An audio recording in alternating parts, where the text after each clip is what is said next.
sedikit menggarisbawahi bahwa ketika mendengar Al-Quran, saat merasa bergetar mendengar Al-Quran, itu bahwa dinyatakan dalam surah Al-Anfal, wa idza tuliyat 'alaihim ayatuhu zadatuhum imana. Saat ketika kita mendengar ayat Al-Quran, saat dibacakan ayat Al-Quran, ataupun kita bisa dengan membacanya, maka zadatuhum imana, akan bertambah keimanannya, akan bergetarlah hati kita. Ya, ketika Al-Quran, kenapa Al-Quran bisa menggetarkan? Kenapa Al-Quran bisa bertambah keimanannya saat orang yang mendengar? Karena Al-Quran itu adalah firman Allah. Al-Quran itu adalah Allah yang berbicara. Saat Allah yang berbicara kepada kita, rasakan bahwa Sang Pemilik sedang berbicara kepada kita. Maka disitulah membuat hati kita bergetar. Maka disitulah membuat diri kita ingin bertambah keimanan.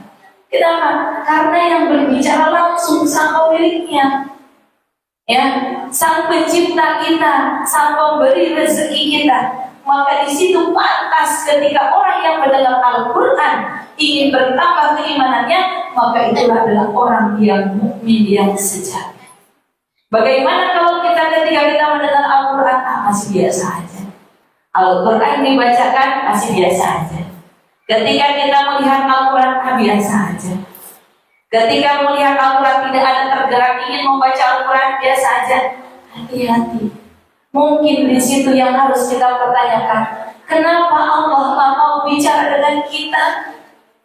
Kenapa Allah tak mau ngobrol sama kita? Karena ketika Al-Quran itu kan firman Allah, ya. Jadi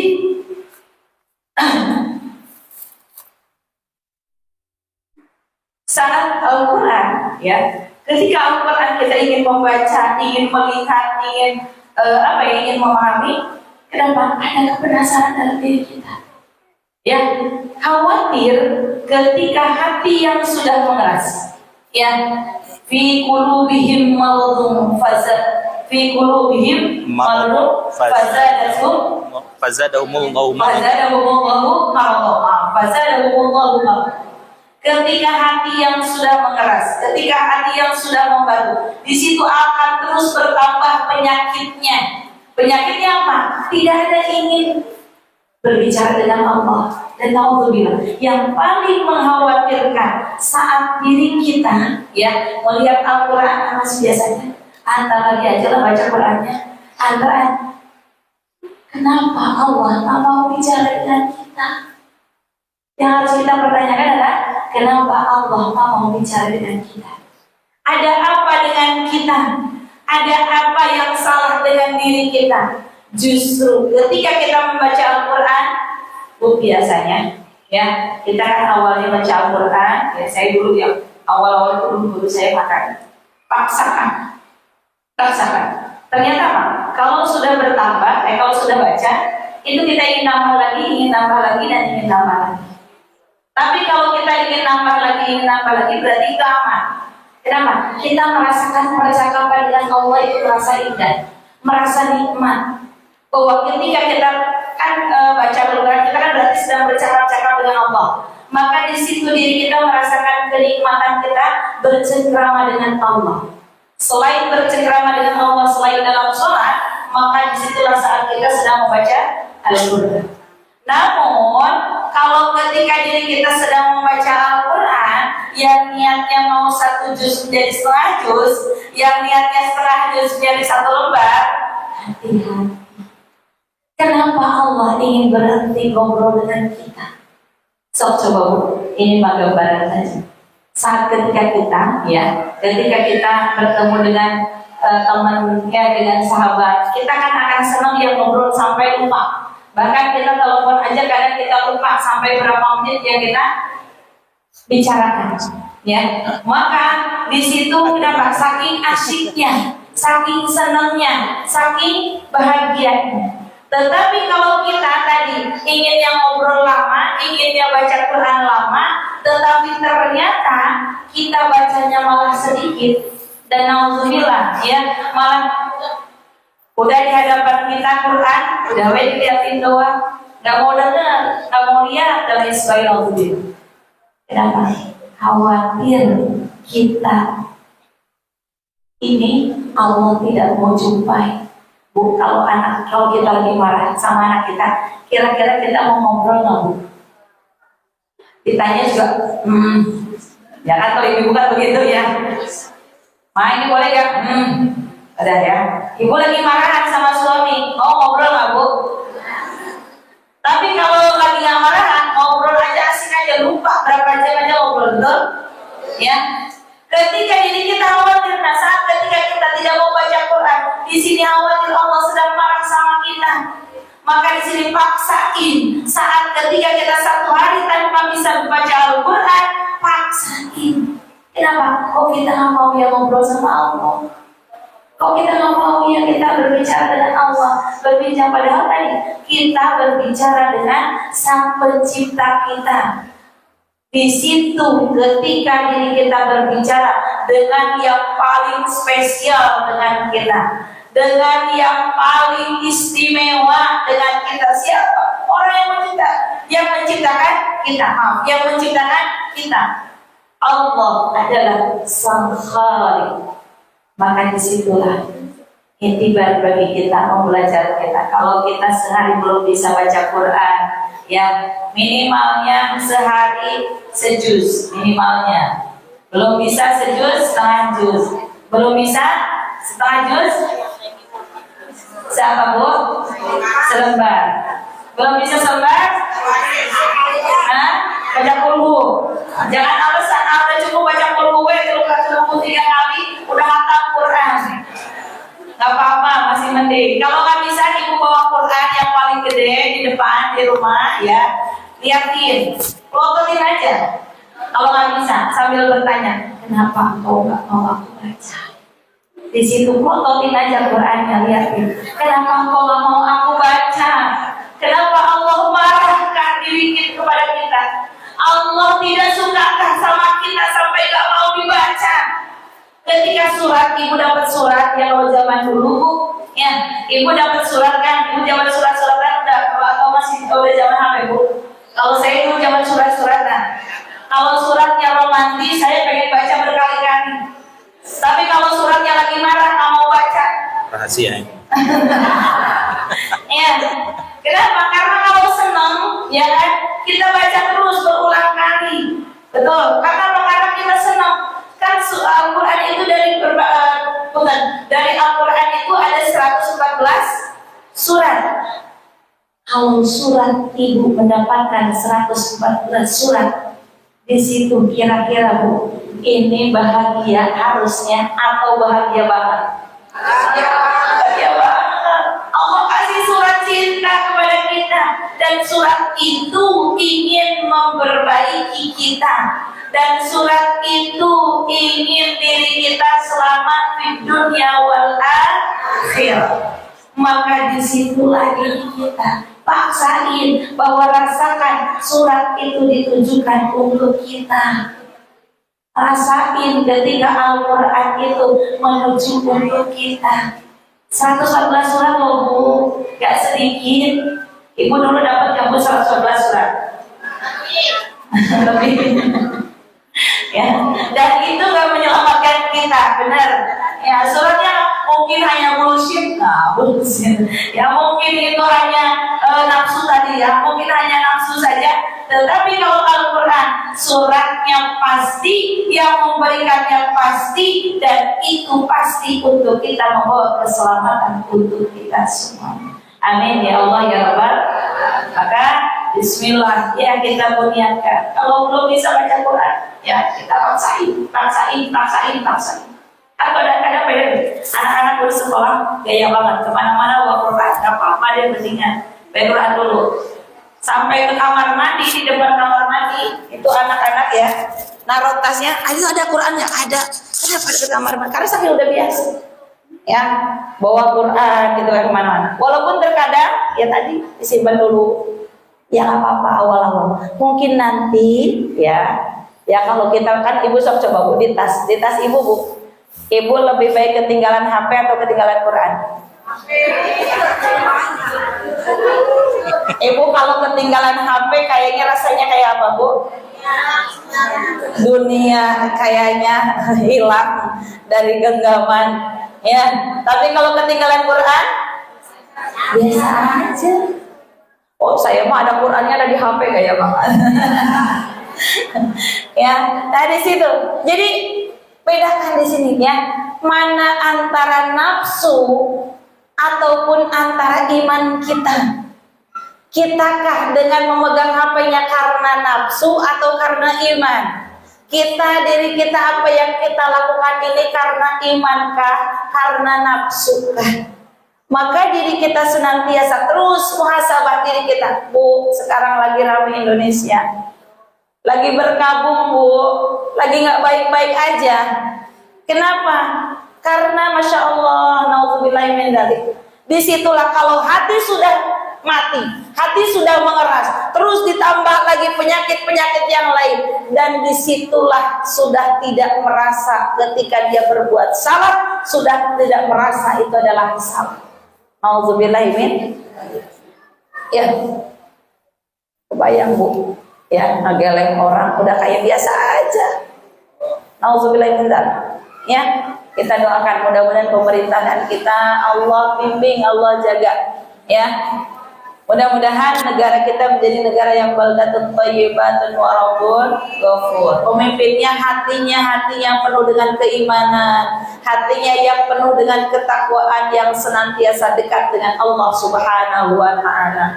Mudah-mudahan Allah bukakan hati-hati mereka yang penuh dengan kesalahan, yang penuh dengan kemurkaannya Allah Subhanahu wa taala. Mudah-mudahan Allah bukakan hidayah. Ala hadiniyah wa likulli niyatin shalihah. Al-Fatihah. A'udzu billahi minasyaitonir rajim. Bismillahirrahmanirrahim. Alhamdulillahi rabbil alamin arrahmanir rahim maliki yaumiddin. Iyyaka na'budu wa iyyaka nasta'in. Ihdinas siratal mustaqim. Shiratal ladzina an'amta 'alaihim ghairil maghdubi 'alaihim waladdallin. Rabbighfir lana wa liwalidayna. So ini kan akan mengalir ke mata, ke tangan, ke hidung, ke kaki, ke semuanya, bahkan sampai dengan seluruh tubuh kita. Maka untuk menghindarinya dan untuk mengendalikan nafsu itu kita diantaranya adalah kemarin bu, yang terakhir kita bahas adalah saat maksiatul badan itu tidak boleh kepo. Nah, di belakang masih ada yang ingat, tidak boleh kepo, tidak boleh tidak boleh mengurusi urusan orang lain, tidak boleh mencari kejelekan orang lain. Ya, nah ini adalah salah satunya ya kemarin diantara, karena itu yang terakhir kemarin kita bahas. Maka kita senantiasa menjaga diri kita dari hal-hal yang memang itu akan merusak diri kita. Saat diri kita bisa menjaga, ya diri kita menjaga dari hal yang akan merusak amaliyah kita, amaliyah badan kita, maka mudah-mudahan ini adalah ikhtiar kita. Saat ikhtiar ini tadi kita lebih ke mengurusi bagaimana akal ini bisa mengendalikan. Contoh bu, kalau kita kepo, kalau kita mengurusi kejelekan orang lain, kira-kira manfaatnya apa? Nggak ada kan? Nah, manfaatnya kan nggak ada. Maka ini, nah, ketika akal sudah sudah berapa? Ketika akal sudah berperan, ya kan? Ketika akal sudah berperan, akal kita sudah benar, ya. Maka di situ oh ngapain sih ngurusin orang lain? Kita capek mikirin orang lain dan lain sebagainya. Nah, maka disinilah ketika diri kita tidak usah mengurusi kejelekan orang lain. Yang selanjutnya adalah membuat tai lalat tiruan pada tubuh ataupun ataupun bertato. Ya kalau dengan sengaja ya kita tidak usah lah kalau sekiranya memang itu tidak ada manfaatnya bagi diri kita. Selanjutnya adalah mendiamkan atau tidak menghiraukan pada seorang muslim lebih dari 3 hari kecuali karena ada udzur syar'i. Ketika kita ada bermasalah, ketika kita punya masalah, tidak boleh diam lebih dari 3 hari. Ya, kecuali ada yang udzurnya udzur syar'i. Ya, udzur syar'i adalah udzur yang dibolehkan oleh syariat Islam. Seandainya saya bicara pun malah semakin tidak baik, tidak jadi masalah. Ya, namun kalau tidak ada urusan syar'i karena ego saya ibaratnya ya, karena nafsu kita, nah maka itu tidak boleh lebih dari 3 hari. Entah itu dengan anak, dengan istri, dengan tetangga, dengan saudara dan lain sebagainya. Ketika di situ ya, makanya faliyakul khairan aw liyasmut. Sekiranya yang penting silahkan berbicara yang baik, namun kalaupun tidak maka diam saja ya, karena diam itu adalah emang ya Bu, Mas apa? Mas Jawa. Ya, diam adalah Mas. Kenapa? Karena diam itu adalah lebih baik ya. Selanjutnya menemani duduk orang yang melakukan bid'ah ataupun fasik karena untuk menyenangkan mereka. Ya, perbuatan yang tidak baik ataupun perbuatan yang bid'ah, ya, bid'ah ini adalah yang sesuatu yang memang Rasulullah tidak kerjakan dan itu tidak ada kebaikannya. Intinya ya, ketika diri kita melakukan hal yang tidak baik, ya, contoh, ataupun ketika kita menemani orang yang fasik, ya, kan ada kadang gini Bu, punten ngobrolin orang lain ya, ngobrolin orang lain, kita diam duduk di situ karena nggak enak. Bu, kadang ada kelas seperti itu. Ya, biasanya nih Ibu saya kasih contohnya yang mudah-mudah saja. Ya, kenapa? Ketika diri kita, contohnya nih, ada orang yang lagi ngobrolin orang, ya, terus kita duduk, kita dengerin karena nggak enak. Hati-hati, kita sudah tetap walaupun kita diam ya, tetapi karena diamnya kita tidak enak, karena kalau kita pergi takut disangka soalim, takut disangka bla bla bla dan lain sebagainya ya, lebih baik kita tinggalkan tapi dengan cara yang baik. Jadi kalau kita ikut mendengarkan, oh iya, apalagi kalau kita nyautin ya, oh iya mau ya, itu makin manja. Kita diam saja ya, diam saja, menemaninya saja ya, menemaninya saja.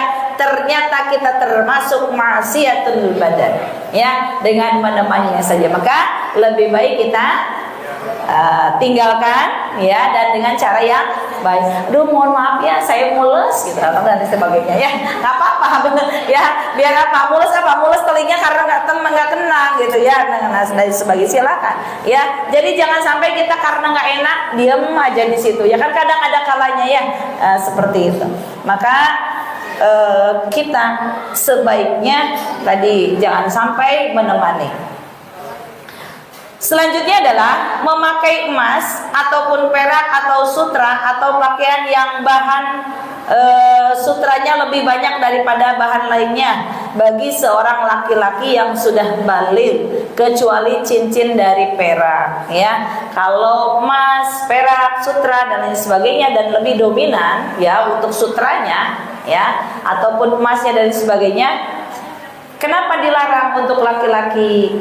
Karena itu adalah perhiasan, salah satunya ya, perhiasan ini ya, contohnya kalau sutra itu adalah nantinya akan dipakai pakaian surga ya. Dan kalau emas diantaranya ya, kenapa emas dilarang? Karena punten, kalau perempuan itu kan ada sirkulasi darah ya, sirkulasi darah di dalam tubuh kita ya, dengan dengan keluarnya darah haid itu adalah untuk sirkulasi darah, jadi tidak membahayakan. Tetapi karena laki-laki tidak ada sirkulasi darah, maka tidak dianjurkan. Salah satunya seperti itu ya.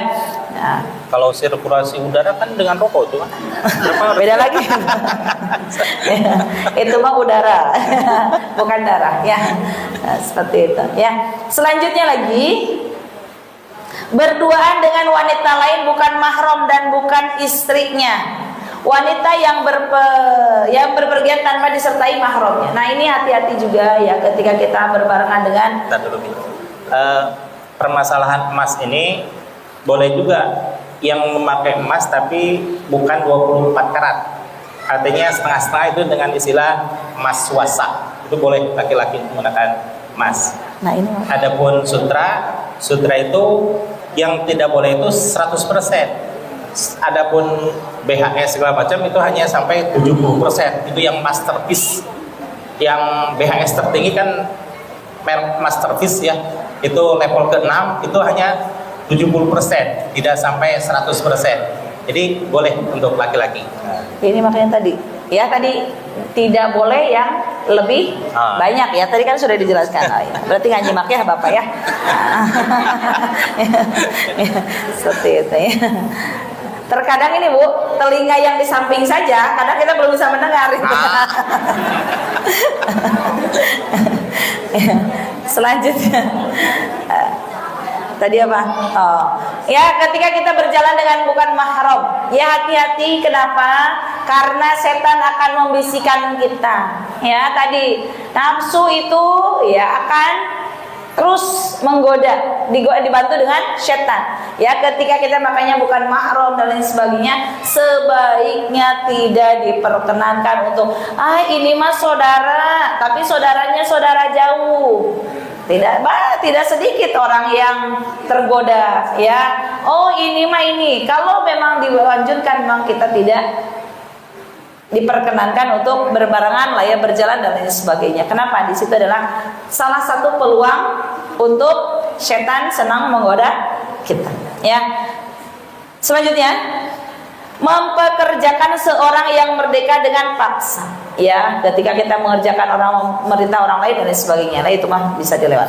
Menghina para ulama, imam ataupun pemerintah yang adil dan orang muslim yang sudah berubah. Nah, ya, kita tidak boleh menghina ulama. Kalau guru kami ya, dan mungkin termasuk guru kita juga ya, ketika tidak boleh memeriksa satu, tidak boleh memeriksa murid orang lain, tidak boleh memeriksa pengajaran orang lain, dan tidak boleh ulama yang sejaman. Apa itu namanya? Menghina ulama yang sejaman. Ya, maksudnya dalam artian ketika para ulama ya mereka benar ya, dengan kebenarannya pasti, maka jangan sampai ketika diri kita menyalahkan para ulama ya. Nauzubillahi min dzalik. Mudah-mudahan kita termasuk orang yang dijaga lisan kita untuk bagaimana lisan ini bisa menjaga bagaimana. Kenapa? Karena gini, kan kita tidak tahu ya Bu, pendengaran kita, penglihatan kita banyak keterbatasannya. Maka ketika para ulama yang kita hina dan lain sebagainya, nauzubillah, itu mungkin ya, bahkan jangankan para ulama, ketika diri kita untuk sesama manusia aja, nah ya, la yaskhar qaumum min qaumin, ya, tidak boleh ketika diri kita mencela, bahkan melandi saja. Melandi itu apa? Memberikan gelar yang tidak baik ya, dalam Al-Quran kan dilarang. Oh, si itu mah, apalagi berkaitan dengan ras. Nah, dengan seperti itu pun tidak boleh. Kenapa? Karena mungkin orang tersebut bisa lebih baik di pandangan Allah Subhanahu wa Ta'ala. Ya, nauzubillah. Maka diri kita jangan sampai ya mengeluarkan kalimat-kalimat yang baik, apalagi kepada para ulama ataupun kepada pemerintah yang memang adil. Tetapi kalau pemerintahnya yang tidak adil, ya, ketika di sana amar ma'ruf nahi munkar silahkan. Ya. Ataupun tadi yang terakhirnya adalah menghina orang muslim yang sudah berubah ataupun siapapun ya, maksudnya dalam artian adalah muslim yang sudah berubah itu contohnya ya, orang yang dulunya pernah melakukan kesalahan kita masih apaan dia mah dulunya juga begitu, jangan sampai. ya. Jangan sampai memberikan penilaian orang lain karena kesalahan yang telah dilakukannya. Kenapa? Karena kalau manusia biasanya ya, kesalahan-kesalahan yang lama biasanya kan manusia itu senang banget Bu mengungkit permasalahan yang lama. Ya kan, yang lama yang itu manusia kan senang biasanya. Sementara Allah justru kesalahan-kesalahan yang lama Allah hapuskan. Setelah Allah mengampuni orang tersebut, Allah akan menghapuskan kesalahan yang sudah lama. Nah, maka kita pun mudah-mudahan jangan, minimal kita tidak mengungkit kesalahan orang lain yang pernah dilakukannya dan dia sudah berubah, ya. Mudah-mudahan kita bisa menjaga badan kita, menjaga lisan kita, menjaga seluruh anggota tubuh kita tadi dari diperdayanya oleh nafsu kita, ya, dan juga diperdayanya oleh bujukan setan. Ya, naudzubillah. Mudah-mudahan kita senantiasa bisa